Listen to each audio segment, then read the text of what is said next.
Special Olympics Oregon provides year-round sports training and competition for kids and adults with intellectual disabilities.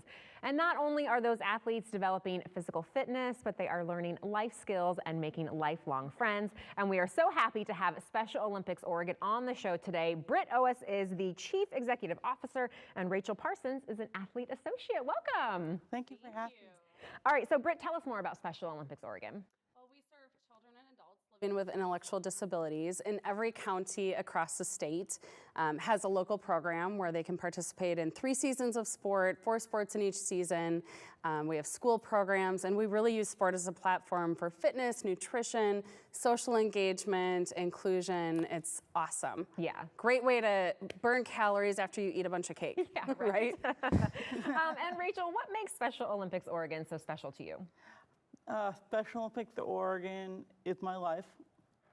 The pandemic gave me a chance to slow down and figure out what I wanted to do with my life.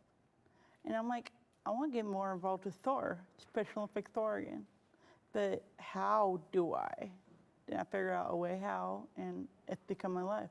Yeah, because you are one of the first athletes to work at Special Olympics Oregon, me right? and another athlete, yeah. So tell us about your job and what you think of it. So I'm an athlete associate. My job is incredible. The best job I could ever ask for. It's a miracle blessing. I do a lot of outreach.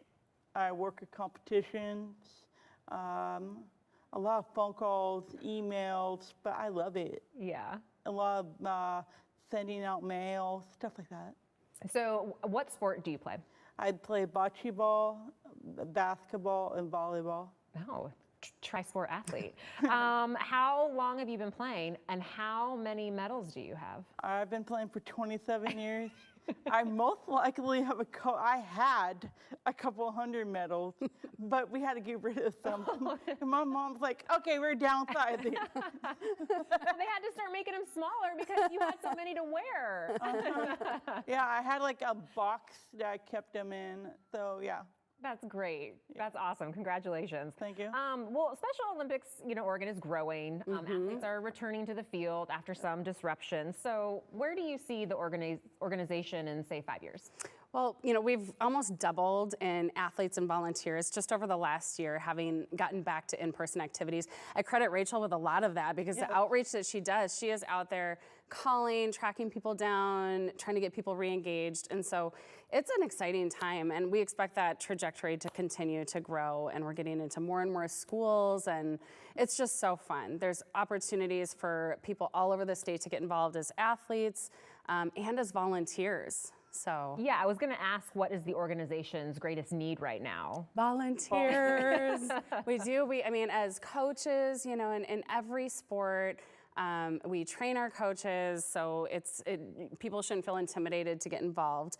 But we can have up to 10,000 volunteers in a year as coaches, but also day of event volunteers. So if you just have a day where you want to participate, we have so many activities and love to have people engaged. Yeah, and let's talk about some of the different ways people can volunteer, because in some sports, the athletes compete on their own, but then there's also the Unified. So explain what that is and how people can get involved that way. Do you want to talk about Unified? You can. Okay. So Unified Sports takes people with intellectual disabilities and pairs them with people who don't have intellectual disabilities, and they play together. They train together, compete together.